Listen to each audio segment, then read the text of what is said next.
Good morning, student. Today we learn about retirement of a partner. A partner has the right to retire from the firm after giving due notice in advance. Old partner comes to an end after the retirement of a partner, but the firm continue and new partnerships comes into existence. तो students क्या होता है, प्रत्येक जो partner है उसको retire होने का राइट है एक निश्चित समय के बाद, यानी कि एडवांस नोटिस देके कोई भी पार्टनर फर्म से रिटायरमेंट ले सकता है। इस प्रकार जो पुराने पार्टनर हैं वो चले जाते हैं और उसके जाने से क्या होता है, जो पार्टनरशिप है वो समाप्त हो जाती है और नई पार्टनरशिप एग्जिस्टेंस में आती है। जो पुरानी पार्टनरशिप समाप्त हो जाती है, नई पार्टनरशिप एग्जिस्टेंस में आती है। और but the firm continue and the new partnership comes into existence between the remaining partners. A retiring partner is entitled to get the following. जब भी कोई पार्टनर रिटायर होता है तो उसको निम्नलिखित चीज़ें प्राप्त करने का अधिकार होता है फर्म से। एक है share in goodwill, his share of goodwill in the continuing partnership. जो पार्टनरशिप है उसमें जो पार्टनर रिटायर हुआ है उसका हिस्सा उसके खाते में क्रेडिट कर दिया जाता है। दूसरा शेयर इन रिजर्व, जो भी एक्यूमुलेटेड प्रॉफिट है, जैसे P&L है, P&L का क्रेडिट बैलेंस है, जर्नल रिजर्व है आदि जितने भी रिजर्व हैं उनमें रिटायरिंग पार्टनर को अपना हिस्सा लेने का अधिकार है। Reserve are the undistributed profit of the previous year, hence the retiring partner share of reserve or undistributed profit is also credit to his capital account. जो रिजर्व है उसका हिस्सा रिटायरिंग पार्टनर के खाते में क्रेडिट कर देते हैं। तीसरा है share in the revaluation of asset and liability, revaluation के असेट और लायबिलिटी में उसको हिस्सा प्राप्त करने का अधिकार है। assets and liability are revalued on the date of retirement and retiring partner's share of profit is credit to or loss is debit to his capital account. जो स्टूडेंट्स जब भी असेट और लायबिलिटी का हम रिवैल्यूएशन करते हैं, अगर revaluation से प्रॉफिट आता है तो उस प्रॉफिट में रिटायरिंग पार्टनर का हिस्सा हम उससे खाते में क्रेडिट कर देते हैं। अगर लॉस आता है तो उसका हिस्सा उसे खाते में डेबिट कर देते हैं। ये तो थे स्टूडेंट्स, पार्टनर जब रिटायर होता है तो क्या क्या उसको फर्म से मिलता है। एक तो मिलता है उसके हिस्से की ख्याति, इज शेयर ऑफ गुडविल। एक मिलता है his share in accumulated profit और रिजर्व में उसका हिस्सा। और मिलता है उसको revaluation of asset and liability, जो प्रॉफिट या लॉस हुआ उसमें हिस्सा। अब है अकाउंटिंग प्रॉब्लम, कौन कौन सी अकाउंटिंग प्रॉब्लम हम सोल्व करेंगे, यानी कि कौन सा अकाउंटिंग ट्रीटमेंट होगा इन केस ऑफ रिटायरमेंट। तो वो है, पहला है calculation of new profit sharing ratio and gaining ratio of the continuing partner.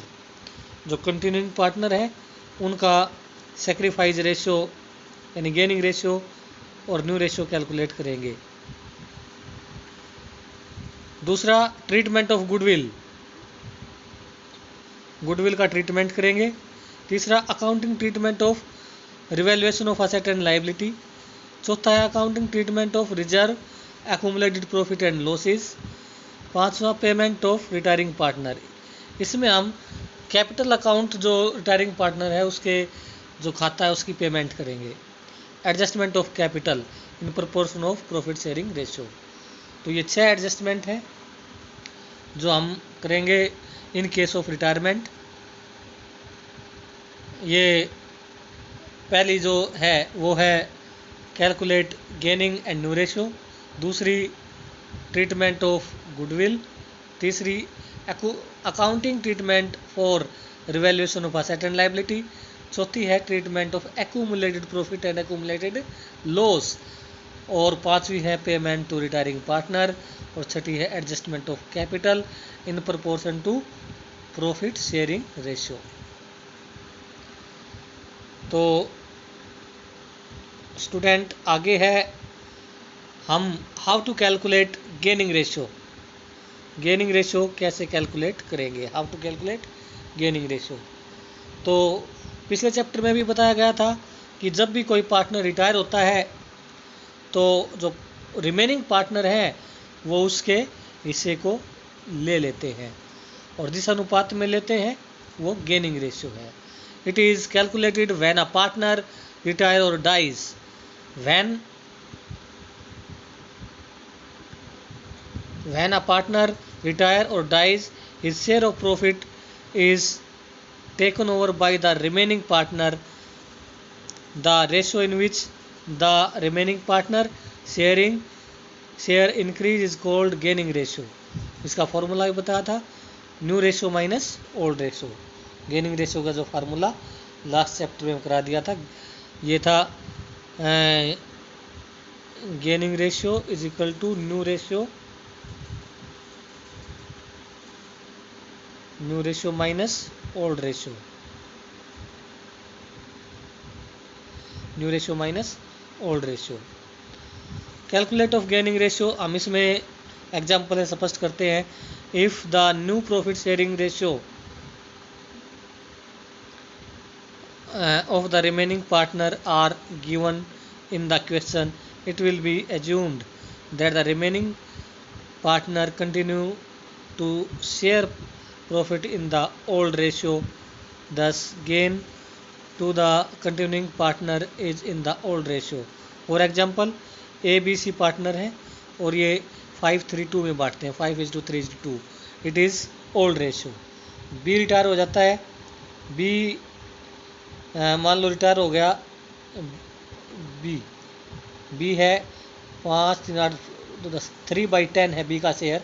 If B retire his share will taken up by A and C, और उसका हिस्सा ए और सी ने 5:2 में ले लिया, तो 5:2 ट्रीट एज गेनिंग रेशियो। तो ये 5:2 क्या है, गेनिंग रेशियो। यानी कि जिस अनुपात में रिमेनिंग पार्टनर रिटायरिंग पार्टनर के शेयर को लेते हैं वही गेनिंग रेशियो है। अब आगे करते हैं, अब हम डिफरेंस करेंगे distinction between sacrifice ratio and gaining ratio. Sacrifice ratio और गेनिंग रेशियो में क्या अंतर है? 4 अंतर है इसमें, 4 अंतर हम करेंगे। पहला है मीनिंग दोनों का, सैक्रिफाइस का मीनिंग लिख देंगे, गेनिंग का मीनिंग लिख देंगे। Sacrifice ratio, it is the ratio in which old partner sender a part of their share in favour of new partner. मतलब जिस अनुपात में पुराने साझेदार नए साझेदार के पक्ष में अपना हिस्सा त्याग करते हैं तो वो सैक्रिफाइस रेशियो हो गई, और जिस अनुपात में रिमेनिंग पार्टनर रिटायरिंग पार्टनर के शेयर को लेते हैं, एक्वायर करते हैं, वो गेनिंग रेशियो हो गई। उसके बाद व्हेन कैलकुलेटेड, कब कैलकुलेट की जाती है? सैक्रिफाइस कैलकुलेट की जाती है इन case of admission of a new partner, और गेनिंग कैलकुलेट की जाती है retiring and death of A partner. तीसरा है फॉर्मूला, दोनों के फॉर्मूले हैं। सैक्रिफाइस रेशियो का फार्मूला है old ratio minus new ratio, और गेनिंग रेशियो का फार्मूला है new ratio minus old ratio. और चौथा जो डिफरेंस है वो पर्पज ऑफ कैलकुलेशन। पर्पज क्या है? जो सैक्रिफाइस रेशियो कैलकुलेट करने का पर्पज है क्योंकि new partner share of goodwill is dividing between the old partner in sacrifice ratio. जो गुडविल है, जो नया पार्टनर अपने से गुडविल लेके आता है, उसको पुराने पार्टनर सैक्रिफाइस रेशियो में डिस्ट्रीब्यूट करते हैं। और गेनिंग रेशियो में goodwill paid to retiring partner, जो रिटायर होता है उसको गुडविल की पेमेंट करनी पड़ती है रिमेनिंग पार्टनर को, तो goodwill paid to retiring partner is paid by the remaining partner in their gaining ratio. तो ये 4 हैं स्टूडेंट्स इसके अंतर। फर्स्ट में दोनों का मीनिंग, सेकंड में दोनों का जो है कब कैलकुलेट की जाती है, व्हेन कैलकुलेटेड। तीसरे अंतर में दोनों का फार्मूला, और चौथे में पर्पज। तो ये इस प्रकार से 4 इसके अंतर हो गए। अब आता है accounting treatment of goodwill in case of retirement और डेथ। गुडविल का ट्रीटमेंट कैसे होगा? तो स्टूडेंट्स, इसमें जो change in profit sharing ratio कराते वक्त एक बताया था कि बिल्कुल रामबाण फार्मूला है। एक ही एंट्री बनती है, पहले सेक्रीफाइस और गेनिंग रेशियो निकाल लेंगे, और जो पार्टनर गेन करेगा उसके खाते को डेबिट करेंगे, और जो सेक्रीफाइस करेगा उसके खाते को क्रेडिट करेंगे। ये ध्यान रखना है, जो पार्टनर रिटायर होता है वो हमेशा अपना हिस्सा दे के जाता है, यानी कि वो हमेशा ही सेक्रीफाइस करेगा, तो रिटायरिंग पार्टनर हमेशा ही क्रेडिट होगा। तो पढ़ते हैं, द रिटायरिंग और deceased partner is entitled to his share of goodwill at the time of retirement or death because the goodwill earned by the firm is resulted of the effort of the all existing partner in the past। भाई जो भी goodwill है जो firm ने कमाई है वो सभी पार्टनर जो भी फर्म में है उसका मिला जुला एफर्ट होता है, सबका एफर्ट होता है। Since a part of the future profit will be acquiring because of the present goodwill and the retiring or deceased partner will not be sharing future profit। भाई क्योंकि जो गुडविल जो कमाई है आने वाले टाइम में जो प्रॉफिट होगा उसमें गुडविल से भी कमाया गया होता है, वो प्रॉफिट गुडविल का भी हिस्सा होता है, लेकिन जो पार्टनर रिटायर होता है उसको फ्यूचर प्रॉफिट में हिस्सा मिलता नहीं। इसलिए जो रिमेनिंग पार्टनर है वो गेनिंग रेशियो में ही उसको रिटायरिंग पार्टनर को या डिजीज पार्टनर को गुडविल की पेमेंट करते हैं।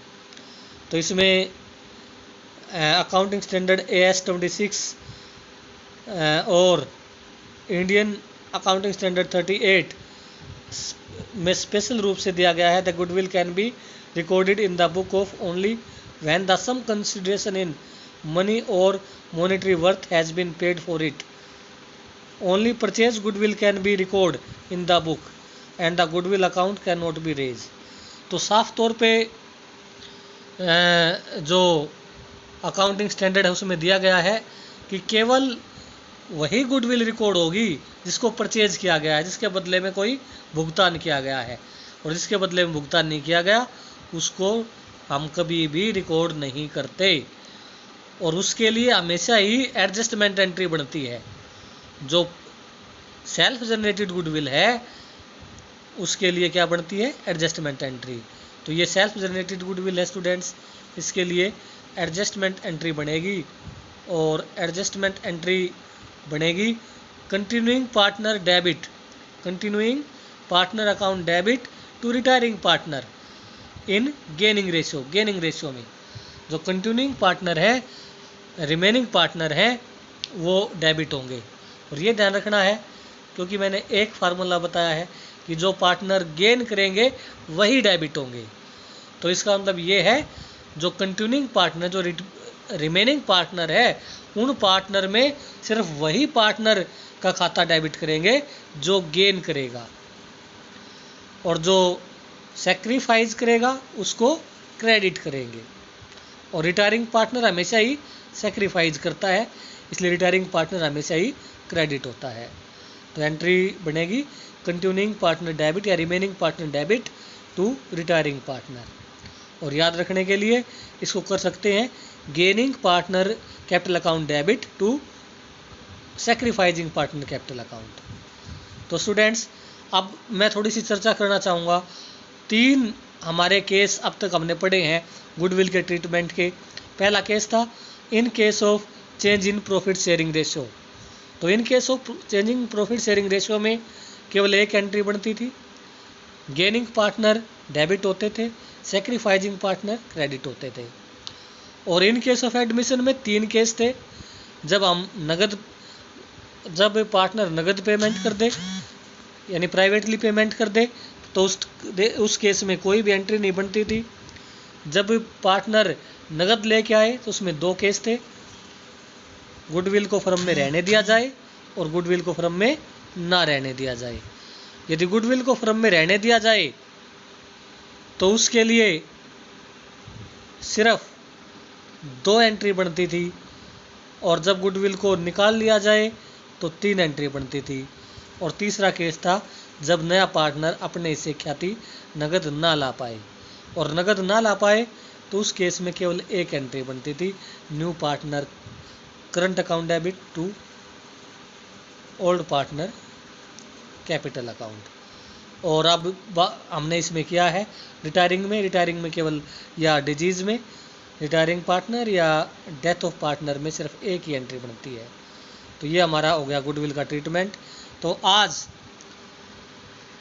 रिटायरमेंट से इतनी थ्योरी करेंगे, कल से हम न्यूमेरिकल पोर्शन स्टार्ट कर देंगे अगले वीडियो में। तो आपको वीडियो को अच्छे से समझना है और बने रहना है वीडियो के साथ। और अगर सब्सक्राइब नहीं किया तो सब्सक्राइब करना है, लाइक करना है और ज़्यादा से ज़्यादा शेयर करना है वीडियो, ताकि आपके फ्रेंड्स भी इसका फ़ायदा उठा सकें। Thank you, have a nice day.